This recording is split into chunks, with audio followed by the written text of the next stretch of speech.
오늘 다시 보게 하소서라는 제목으로 말씀 전할 때에 많은 은혜 받으시기 바랍니다. 아멘. 사랑의 하나님, 십자가 복음이 비웃음을 당하고 성경의 능력이 무시당하는 이때에 우리에게 말씀으로 임하여 주시어서 말씀의 능력을 경험하게 하여 주시옵소서. 아멘. 말씀으로 우리의 죄를 용서하시고 말씀으로 우리를 회복시키시고 치유하여 주시옵소서. 아멘. 전하는 자와 듣는 자가 모두 이 시간에 주님의 함께 하심을 경험하게 하여 주시옵소서. 아멘. 예수님의 이름으로 기도합니다. 아멘. 네, 오늘의 핵심 주제는 오직 믿음으로 구원받는다. 오직 믿음으로 구원받는다입니다. 오늘은 종교개혁 주일입니다. 종교개혁하고 507년이 지났어요, 벌써. 네, 몇 년 전에 종교개혁 500주년이라고 엄청 크게 그 행사들이 있었던 기억이 있는데 벌써 7년이 지나서 507년이 되었습니다. 종교개혁에 대해서는 많은 분들이 이제 접하고 계실 거예요. 워낙에 우리 세계사 시간에도 나오는 내용이니까요. 잠깐 이제 종교개혁에 대해서 이렇게 소개를 하자면 종교개혁 주일에 대해서 예수님이 십자가에서 죽으시고 다시 살아나시고 부활 승천하심으로 이제 12제자를 통해서 교회가 세워졌습니다. 교회가 세워지고 나서 1517년이 지난 거예요. 교회가 생기고 1517년, 지금 2024년이잖아요. 2000년이 지났죠. 그러니까 그 500년 전에 굉장히 교회가 문제가 많았다. 그때 당시에는 뭐 개신교, 우리처럼 개신교가 아니라 전부 다 가톨릭 그 교회였어요. 이 가톨릭 교회가 성당, 우리가 믿는 성당이 아니라 그냥 보편적인 교회라는 뜻이에요. 그래서 뭐 이 교회가 점점 커졌잖아요. 예루살렘에서 뭐 시리아, 그 다음에 요르단, 뭐 저쪽 레바논, 그리고 유럽까지 엄청 커졌잖아요. 그 교회를 한꺼번에 다 부르는 말이 뭐냐 하면 거기는 뭐 안디옥 교회야, 뭐 여기는 거기는 뭐 예루살렘 교회야, 뭐 우리 메아리 교회야, 여기는 뭐 우익 교회야, 이런 것처럼. 근데 전체가 우리 감리교회잖아요. 그런 것처럼 이때 당시에도 예수님의 복음이 전해져간 그 모든 곳에 세워진 교회를 가톨릭 처치, 그러니까 보편적인 교회라고 불렀어요. 가톨릭 교회라고 불렀어요. 그런데 이렇게 예수님께서 이렇게 교회를 세우시고 많은 사람들이 순교하면서 이 교회들이 참 좋게 이렇게 은혜로 지나갔으면 좋은데 점점 1500년이 지나가면서 교회가 타락을 하는 거예요. 복음이 잘못된 거 아니고 하나님이 잘못된 거 아니고 예수님이 잘못된 게 아니라 사람이 잘못된 거예요. 사람이. 그러면서 중세시대에 어떤 일이 벌어졌냐면은 왕보다 교황이 더 높은 거예요. 그래서 교황이 너 왕, 너 하나님 잘 안 믿으니까, 이게 하나님 잘 안 믿는 게 아니라 자기한테 잘 못하는 거예요. 교황한테 너 잘 못하니까 너는 폐위야. 다른 왕이 돼. 나한테 잘하는 다른 왕이 돼. 이렇게 하고, 그리고 우리나라가 예전에 그 중국에 가가지고 왕 임금님들 뭐 허락받는 것처럼 왕이 되려면은 이 교황한테 허락을 받아야 되는 그런 일이 벌어진 거예요. 그래서 교황의 힘이 굉장히 세지고 교회의 힘이 세지고 이 평신도들은 항상 이 교권에 이렇게 항상 힘들어하고, 그리고 유럽 교회 가보신 분들 계실 거예요. 유럽 교회 가보신 분들 계실 텐데 이 뒤를 금으로 발라놨어요. 금이에요, 다. 정말 금이에요. 보석을 다 박아놨어요. 그리고 그 카톨릭에는 이렇게 성체를 모신다고 하잖아요. 그 예수님의 우리 성만찬할 때 빵, 그거를 담아놓는 통이 있어요. 그냥 뭐 보면은 그냥 상자 이렇게 스피커 같은 데다가 이렇게 문 열면은 들어가 있는 건데 이거를 전부 다 금으로 엄청 으리으리하게 만들어 놓는 거예요. 그리고 교황의 옷도 임금님의 옷만큼 엄청나게 아름답게 화려하게 그렇게. 그런 돈이 다 어디서 나와요? 다 이것은 세금으로 국민들이 헌금으로 내는 거니까 이런 모든 문제들이 있었단 말이에요. 그래서 당연히 이 성직자들 중에, 그때는 전부 다 사제들이었죠. 성직자들 중에 그건 잘못된 겁니다. 이렇게 하시면 안 됩니다. 라고 얘기를 했는데 그 사람들은 전부 다 이단으로 정죄가 돼서 죽임을 당했습니다. 위클리프라든지 후스 같은 분들은 이런 일들을 비판하다가 전부 다 이단으로 정죄돼서 죽임을 당하는 그런 이렇게 어두운 시대가 되었어요. 그래서 이 가톨릭 처치에서 정말 힘들게 이거는 정말 받아들이기가 어렵다. 전부 다 그래 다 그렇게 할 수 있어. 그렇지만 이게 문제가 되는 부분 중에 하나가 교황 무오설이에요. 이거는 교황이 잘못이 없다는 뜻이에요. 교황이 오류가 없다. 교황의 모든 결정은 아무 문제가 없기 때문에 모든 것들은 다 교황한테 순종해도 되는 거예요. 그러면은 성경하고 다른 건 어떻게 해요? 교황의 말하고 성경하고 달라요. 그러면은 누가 옳아요? 교황이 옳은 거예요. 교황이 옳은 거예요. 하나님의 말씀보다 교황이 더 옳은 이런 지경에까지 이르는 거예요. 많은 사람들이 이거 잘못됐다. 교황도 사람인데 그런데 잘못됐다 얘기했지만 계속해서 그렇게 그 큰 흐름이 그 타락의 흐름이 이렇게 흘러간 거예요. 그럼 당연히 하나님께서 개입을 하게 되시죠. 때가 되어서 1517년에 그 독일의 성직자였던 마르틴 루터가 95개 조항의 반박문을 비텐베르크 거기는 교회면서 학교였거든요. 거기다가 이렇게 붙여요. 그리고 게시를 했다고 발표를 했다 여러 가지가 있는데 95개의 지금 가톨릭 처치가 잘못하고 있는 것들을 95개를 조목조목 반박을 해요. 이 마틴 루터는 교수였거든요. 사제면서 교수. 보니까 이건 아닌 거예요. 아무리 열심히 노력을 해도 자기가 이렇게 아무리 열심히 행위를 해도 하나님을 만족시킬 수 없는데 나중에 교수가 돼가지고 성경을 가르치다 보니까 이건 행위로는 안 된다. 그리고 교황 무오설도 잘못된 거고 이 믿음으로 구원을 받는 거다라는 걸 깨닫게 됐어요. 그런데 결정적으로 그때 당시에 무슨 사건이 있었냐면은 면죄부 사건, 면벌부라고도 해요. 이 사건이 벌어진 거예요. 근데 이거는 원래 있었던 거예요. 원래 기독교 전통 안에서 있었던 거였어요. 이거는 뭐냐면은 이 증서예요. 증서. 면죄부라는 게 증서예요. 요거를 사면은 벌을 안 받게 된다. 이런 거예요. 그러니까 우리가 죄를 지으면은 용서를 받아야 되잖아요. 예수님의 보혈로 우리가 용서를 받잖아요. 그런데 용서를 받아도 벌은 그대로 남아요. 벌을 받아야 되는 거예요. 그런데 벌을 받지 않게 해서 이제 카톨릭을 좀 아시면은 아시겠지만 고해성사라는 게 있잖아요. 고해성사를 하고 그러면은 신부님이 고해성사를 다 듣고 이렇게 얘기하신단 말이에요. 보속으로 양초를 하나 사라.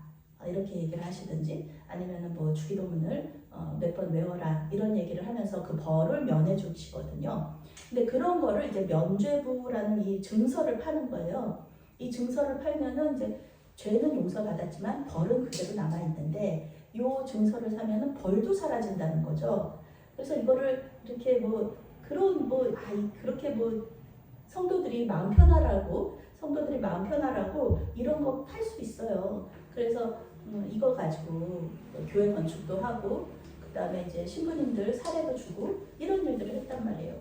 근데 이게 점점 악한 일로 가는 게 뭐냐면은 이 면죄부를 팔기 위해서 뭐라고 얘기하냐면은 성모 마리아한테 몹쓸 짓을 해도 이 면죄부를 사면은 다 용서를 받는다.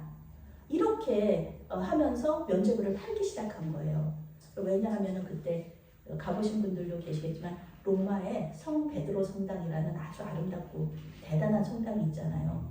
그게 건축 중이었는데 돈이 많이 들어가는데 이게 돈이 없는 거예요. 그리고 이게 그때 당시에 교황도 사치스러워가지고 이게 돈을 계속 쓰게 되니까 이탈리아의 로마에 있는 교회 건축을 위해서 이 유럽에 있는 모든 교회가 헌금을 하는데 부족하잖아요. 그러니까 이제 면죄부를 팔기 시작한 거죠. 근데 이제 좀 센 나라들은 프랑스나 이런 나라들은 싫어 막 이렇게 얘기할 수 있잖아요. 싫어 그거 왜 사야 돼 막 그렇게 얘기할 수 있는데 독일은 이 마르틴 루터가 독일 사람인데 독일은 힘이 없어요. 사라 그러면 사야 돼요. 그러니까 독일 사람들이 불만이 많았거든요. 마르틴 루터가 이 면죄부를 가만히 보자니 이거는 아닌 거예요. 아니 무슨 이게 종은 조가리 하나에 죄가 용서가 되고 벌이 사라지고 이거를 정말 이 국민들이 믿고서는 막 그렇게 하다 보니까 죄를 마음대로 짓는 거예요. 왜냐면은 면죄부 사면 되잖아요. 아무리 큰 죄를 지어도 면죄부 서면은 다 용서가 되는데, 그리고 이 천국 가는 것도 천국 가는 입장권처럼 이게 이 카톨릭의 연옥 개념이 있거든요. 연옥 개념이. 그러니까 벌을 다 못 받은 사람들. 그리고 우리가 그 뭐 알지 못하고 지은 죄가 있잖아요. 그거는 우리가 회개할 수가 없잖아요. 모르니까. 그러면은 연옥에 가서 그 벌을 받고 천국으로 올라가는 거예요. 그런데 이 사람들이 뭐라고 하냐면은 면죄부를 사면은 연옥에 안 가고 연옥에 있는 사람도 전부 다 천국으로 올라간다. 이렇게 가르치는 거예요. 그러니까 우리 이 사람들이 왜 이런 얘기를 하냐면은 이 성도들이 계속 요청하는 거예요. 신부님, 제 남편이 예수님 못 믿고 죽었는데 분명히 연옥가 있을 텐데, 그때 당시에는 전부 다 유럽은 전부 다 기독교인들이니까, 그래서 지금 연옥가 있을 건데 우리 남편 어떻게 연옥에 있는 남편을 천국으로 보낼 수 없을까요? 이렇게 이제 얘기를 하는 거예요. 그러니까 이제 신부님들이 그거를 이제 요청을 받아들여서 이 연옥에서 갈 수 있는 거, 면죄부 이거를 사면은 바로 올라갈 수 있다. 이렇게 얘기를 하면서 잘못된 이렇게 신학이 계속해서 이어진 거죠. 하나님이 이거를 그냥 두고 보시지 않고 이 마틴 루터를 통하여서 바뀌어지게 되는 거예요. 이때부터 이제 개혁이 일어나요. 95개조 반박문을 딱 붙여요. 그러니까 이제 가톨릭에서 똑같이 위클리프랑 후스한테 했듯이 너 이단이야, 너 파문이야, 너 이제 가톨릭 교회 사지 아니야, 성직자 아니야 라고 얘기하면서 그냥 그렇게 끝날 줄 알았어요. 그런데 때가 돼서 이 가톨릭 교회가 이제 그 분열이 되는 거죠. 나눠져요. 가톨릭 교회가 구교, 지금 말하는 가톨릭 성당, 그 다음에 우리 지금 개신교로 나눠지게 됩니다. 그때부터 이제 시작이 된 거죠. 우리 개신교는. 그래서 가톨릭 교회는 예전을 굉장히 중시하고 성만찬도 되게 중시하고 그렇게 되는 거고, 교황을 수장으로 하고, 그리고 우리 개신교는 좀 그렇게 예전이나 그런 것도 다 줄어들지만 성경 말씀 그리고 설교를 중시하는 그렇게 이게 바뀌게 돼요. 그래서 그 개신교 안에서는 설교에 대해서 설교자가 그렇게 중요하지 않아요. 설교자가 중요하지 않고 설교자는 훈련받은 사람이라면 누구나 설교자가 될 수 있다. 그래서 만인 제사장설이라고 하죠. 그래서 그렇다고 그러면은 누구나 그러면은 우리 집사님들 권사님들 다 여기 쓸 수 있겠네? 그거는 아니고요. 훈련받은 하나님의 사람으로 또 신학적인 거, 설교학적인 거를 훈련받은 사람이 모두 와서 이렇게 예배하고 인도할 수 있는 그렇게 바뀌어지게 되었습니다. 마틴 루터가 가장 중요하게 생각했던 게 믿음으로, 오직 믿음으로 구원을 받는다는 것이었어요. 오늘 성경 말씀에도 믿음의 중요성을 굉장히 높게 이렇게 말씀하신 예수님의 이야기가 나와요. 예수님의 이야기, 이 이야기는 너무 아름답고 슬픈 이야기예요. 네, 말씀을 읽기만 해도 은혜가 되는 그런 말씀입니다. 우리 46절 말씀부터 48절 말씀까지 함께 읽겠습니다.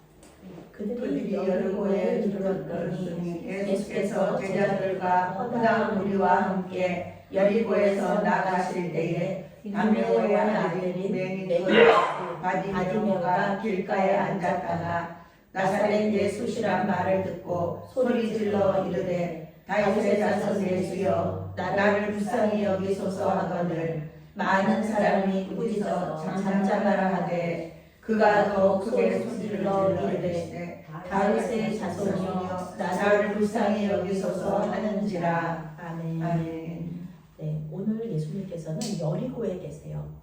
여리고에서 이제 예루살렘으로 올라가실 거예요. 예루살렘에서 여리고까지는 27km 정도. 그런데 예수님은 이제 예루살렘으로 들어가시면 종려주일부터 시작해가지고 일주일 고난주간 시작되시고 십자가에서 죽으시고 부활하시는 이 모든 일련의 사건들이 숨막히게 아주 숨 쉴 틈 없이 막 돌아갈 거예요. 마지막에 이제 여리고에 들어오신 건데 이 여리고에서 있었던 일이 어떤 일이 있었느냐 오늘 성경에 나오는 거죠. 여리고에서 이제 들어오셨고 이제 예루살렘으로 향하여 나가시는 길에 바디메오라는 사람이 워낙에 유명한 얘기예요. 바디메오라는 사람이 예수님을 불렀죠. 사람은 성경에서 이렇게 얘기하고 있어요. 디메오의 아들인 맹인 거지 바디메오. 디메오의 아들인 맹인 거지 바디메오예요. 맹인이었고 거지였어요. 그런데 이 사람의 아버지의 이름이 디메오예요. 디메오. 저는 이제 그 정용식의 딸 정미진이 되는 거죠. 근데 여기서는 디메오의 아들인 바디메오인데 디메오라는 이름의 뜻이 더럽다, 불결하다 이런 뜻을 가지고 있어요. 사람 이름에다가 이렇게 붙여놓은 거예요. 맹인 거지에다가 불결한 사람의, 더러운 사람의 아들인 거예요. 이 사람이 맹인 거지. 얼마나 불행한 사람이에요. 보지도 못하고 그런 사람이 길가에 구걸을 하면서 앉아 있었던 거예요. 이때 당시에 장애인들은 구걸하는 것밖에는 생계를 유지할 수가 없어요. 구걸을 하면서 길가에 앉아 있었다. 그런데 사람들이 막 웅성웅성하는 소리가 들려요. 무슨 소리가 했더니 예수님께서 지나가신다는 거예요. 여기 보세요. 나사렛 예수가 지나간다. 나사렛 사람 예수가 지나간다는 말을 듣고 소리를 질렀어요. 소리를 질렀어요. 왜냐하면 이 예수님에 대해서는 이 사람이 들은 적이 있거든요. 예수님에 대해서는 말씀 잘 전하시고 그리고 맹인도 고쳐주시고 절름발이도 일어서게 해주시는 그런 분이시다. 생각하기에 예수님이 나도 고쳐주실 수 있을 것 같은 거예요. 그래서 소리를 질렀다. 다윗의 자손 예수여 나를 불쌍히 여기소서 소리를 질렀어요. 왜냐하면 예수님을 따라갈 수가 없잖아요. 예수님을 붙잡고 고쳐달라고 얘기하고 싶은데 눈이 안 보이니까 그냥 그 자리에서 앉아가지고 물론 마태복음하고 누가복음에서는 이제 섰다라는 얘기도 있어요. 서서 소리 질렀다는 얘기도 있어요. 근데 이 마가복음에서는 그렇게 소리 질러요. 다윗의 자손 예수여 나를 불쌍히 여기소서. 그런데 이거 보통 얘기가 아니에요. 다윗의 자손 예수여라고 부르는 거는 자기는 더러운 사람의 불결한 사람의 아들이잖아요. 근데 그분은 다윗의 자손, 그 위대한 다윗 왕의 자손. 당신은 나보다 더 위대하신 분, 크신 분. 그리고 다윗의 자손이라는 말 자체가 메시아 하나님이라는 의미를 가지고 있어요. 이때 당시에 예수님을 메시아로 영접하고 예수님을 메시아로 고백하면은 파문당하거나 죽게 되거든요.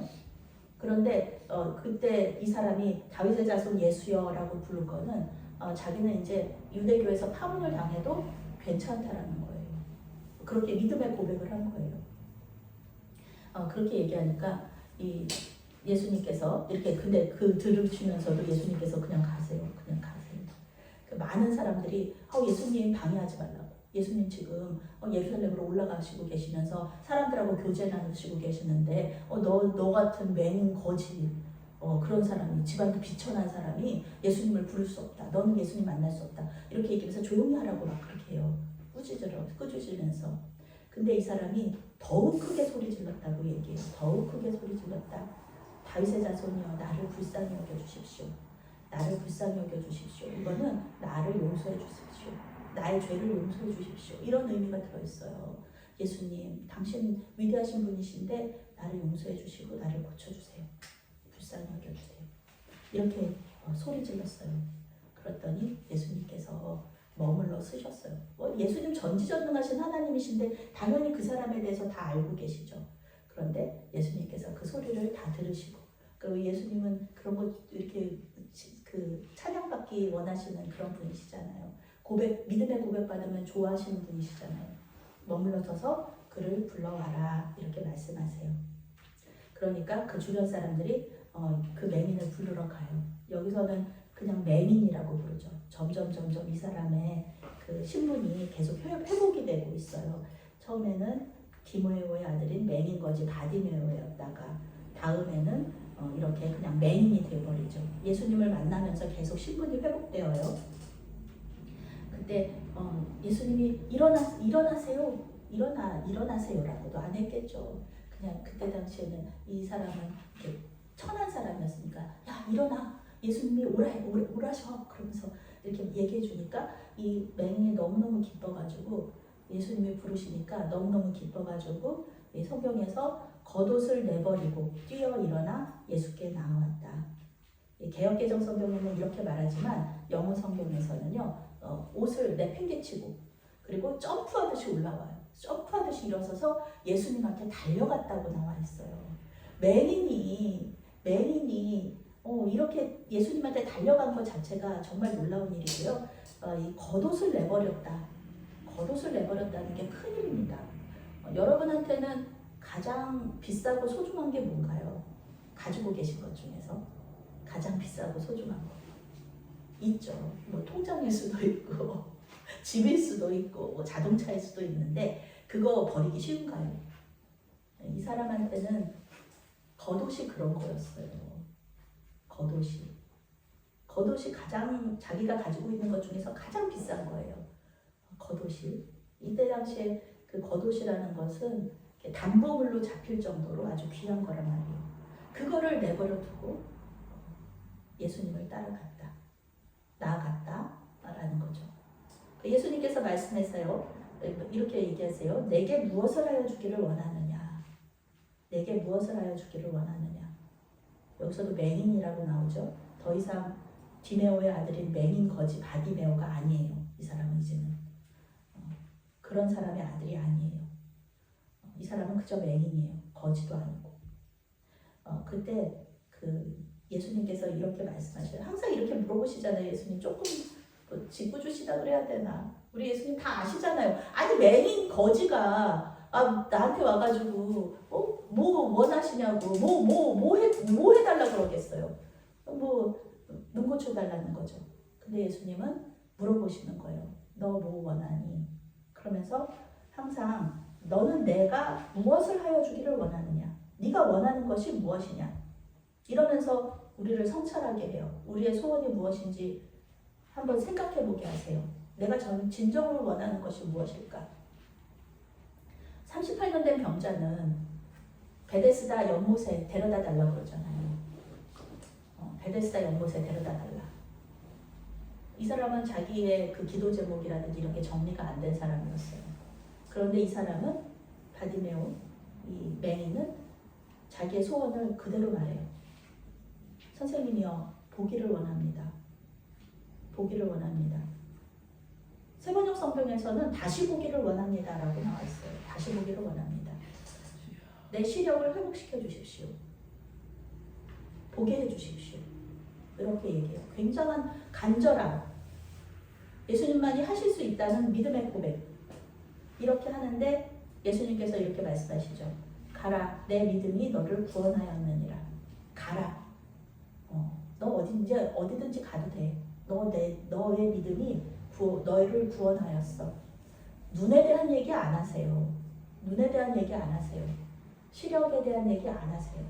그저 믿음이 너를 구원하였다. 어디든지 가도 좋아. 라고 얘기해요. 그랬더니 그가 곧 보게 돼요. 예수님 항상 이렇게 역사하시면은 곧이라는 단어가 나오잖아요. 그 즉시 보게 되었고 그가 어디든지 가도 됐잖아요. 이제 자기 집으로 돌아가서도 되고요. 자기가 원하는 곳 직장을 나가는 것도 이제 가능해졌죠. 그런데 이 사람이 어디로 가냐 하면은 예수를 길에서 따르니라.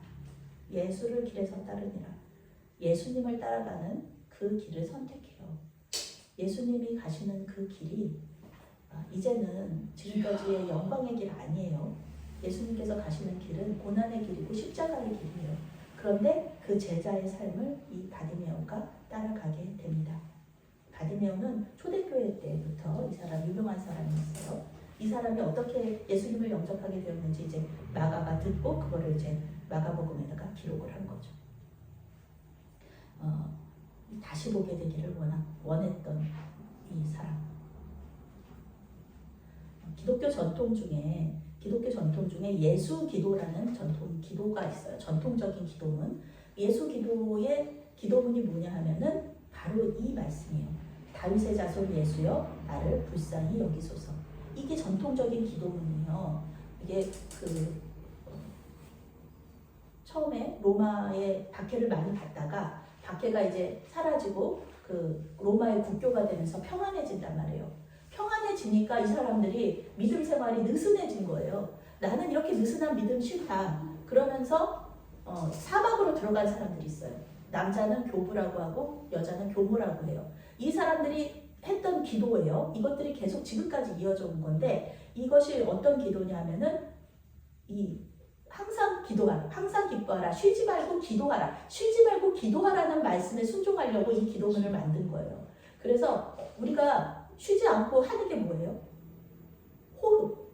우리 숨 쉬는 거 쉬지 않잖아요. 그러니까 이렇게 기도하는 거예요. 숨을 들이쉴 때마다 다윗의 자손 예수여 속으로 기도해요. 그리고 숨을 뱉을 때마다 나를 불쌍히 여겨 주십시오. 이렇게. 그래서 쉬지 말고 기도하라는 그 말씀에 순종하는 게 아주 몇천 년 동안 이어져 온 거란 말이죠. 이렇게 이런 기도를 계속해요. 그래서 교부, 사막의 교부와 교모, 그 다음에 동로마 교회 이 전통들이 계속 이어져요. 우리는 오늘 말씀대로 다시 보게 하소서. 종교 개혁주의를 맞이해서요. 우리는 다시 볼 필요가 있습니다. 저 전통은 저거는 성당에서 하는 거야. 저거는 가톨릭 교회에서 하는 거야. 우리는 왜 저거를 왜 따라가야 돼? 우리는 개신교인데. 이렇게 볼 것들이 있고, 그리고 아니야, 저 전통은 그 가톨릭 교회의 전통이 아니라 원래 초대교회부터 있었던 전통이야. 그 전통은 우리가 따라야 돼. 이런 것들을 우리가 볼 수 있어야 되는 거예요. 전통 중에서 아름다운 전통들, 개신교가 가톨릭교하고 이렇게 별별하게 되면서 우리가 버린 전통들이 너무 많아요. 그런 아름다운 전통들이 너무 많습니다. 이 기도문도 마찬가지예요. 우리 믿음으로 구원받는다? 이거는 너무너무 좋은 거죠. 가톨릭은 좀 행위를 중시하거든요. 그거는 우리가 거절하고, 교황무호설 이것도 우리가 거절해요. 그리고 성모 마리아 개념도 우리는 거절해요. 그렇지만 침묵기도 전통, 묵상기도 전통, 이런 거, 예수기도 전통, 이거는 우리가 버리면 안 된다. 다시 보게 하소서. 종교개혁주의를 맞이하여서 우리는 다시 한번 가톨릭 교회의 그 보편적인 교회에 1500년 동안 있었던 그 모든 전통들을 다시 볼 필요가 있다는 것입니다. 예수기도를 통하여서 많은 분들이 은혜 받으세요. 숨 쉬듯이 너무 쉽잖아요. 숨 쉬면서 하는 기도 너무 쉽잖아요. 다윗의 자손 예수여 숨 쉬면서 나를 불쌍히 여기소서. 이거는 너무 쉬운 기도거든요. 이런 전통적인 기도를 우리는 할 수 있다는 것입니다. 우리 가톨릭 교회와 결별했다고 해서 성경에 있는 그런 모든 전통들을 부정하지 말자. 다시 보면서 우리가 취할 것은 다시 한번 취하자. 교회의 그런 타락, 성직자의 타락 이런 문제는 지금도 여전히 있는 거잖아요. 그러기 위해서 그것을 바꾸기 위해서 오늘 우리 12.7 그 대예배, 연합 예배도 하는 거잖아요. 그거 했던 거 잘못했다고 하나님 용서해달라고 이런 회개 기도가 나오는 겁니다. 이거는 그 한 사람 가지고 되는 게 아니에요. 교회 공동체 전체가 깨어 기도하면서 이것을 위해서 기도할 때 경계해야 할 때 우리가 이것을 이렇게 타파할 수 있다는 것이죠. 오직 성경, 오직 믿음, 오직 은혜, 그리고 하나님께 영광이라는 종교 개혁자들의 이 캐치프레이즈를 우리도 붙잡고 우리 교회가 나아갈 방향으로 삼고 이대로 우리가 잘 따라가는 개혁주의 전통을 잘 따라가는 우리 메아리 교회가 되기를 예수님의 이름으로 축원합니다. 아멘. 사랑의 하나님, 중세교회처럼 타락하고 성직 매매하고 세습하고 사치하며 하나님과 상관없이 제도화된 한국교회를 불쌍히 여겨 주시옵소서. 한국교회가 회개하고 주님의 제자들로 십자가의 길을 걷게 하여 주시옵소서. 우리 교회도 계속해서 주님 앞에서 개혁되게 하여 주시옵소서. 예수님의 이름으로 기도합니다. 아멘.